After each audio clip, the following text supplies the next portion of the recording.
Hello mga kamaster, ngayon ay pupunta tayo sa Gold Souk dito sa Sharjah. Dahil ang balita ko, magaganda, mura ang mga gold dito. Tara, let's go! Hello mga kamaster, ngayon ay pupunta tayo sa Gold Souk kung saan tayo ay bibili ng gold. Sa Sharjah nga po pala yun mga master, kaya mabiyahe pa po tayo papuntang Sharjah.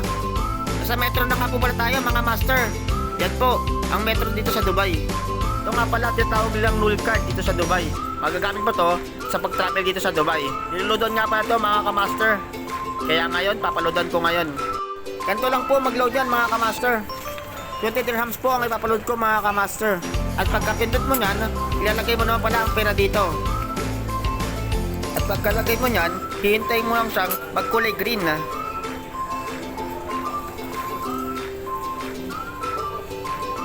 Yan, okay na. Pwede mo na siyang kunin at magagamit mo na siya.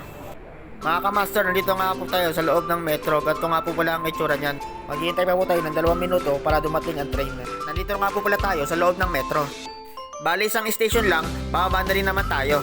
Ang next station nga po pala nito ay Union Station. Kung saan, doon tayo sasakay ng bus papuntang Sharjah. Mga kamaster, palabas na po pala tayo ng Union Metro Station. Kung saan, sasakay tayo ng bus papuntang Sharjah. Mga kamaster, nandito na nga po pala kami sa labas ng Union Metro Station. Yan nga po pala ang mga bus na papuntang Sharjah. Bali, dyan tayo sasakay. Dito na nga po pala tayo sa loob ng bus papuntang Sharjah. Nagmadali na nga po pala kami sumakay ng bus. Na oras kasi ang mga bus dito sa pag-alis. Nakatayo na lang nga po pala ako dito mga master. Kasi punuan na nga po pala ang bus na to. Tatagal nga pala ang biyahe namin, Dubai to Sharjah, 40 to 45 minutes.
Mga kamaster, nakababa na nga po pala kami dito sa Sharjah. Pagkababa po namin ng bus, nilakad na lang po namin papuntang Gold Souk. Dapat nga po pala kami tumawid dyan kasi wala kami makitang tawiran.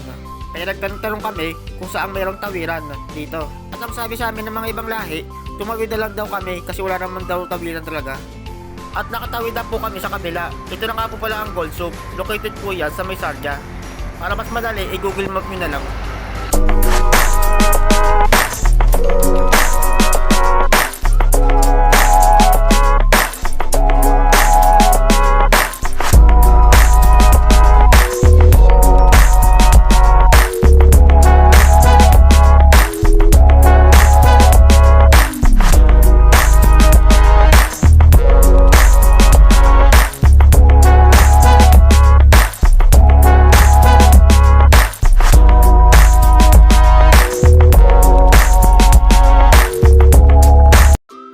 Mga kamaster, dito nga pala kami bumili ng gold.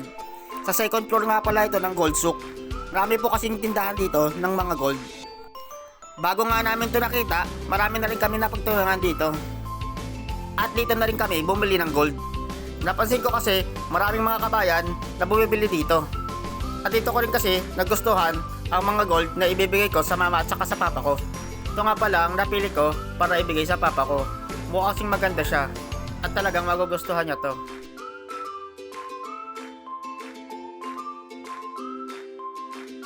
Ito naman ang napili ko para ibigay sa mama ko.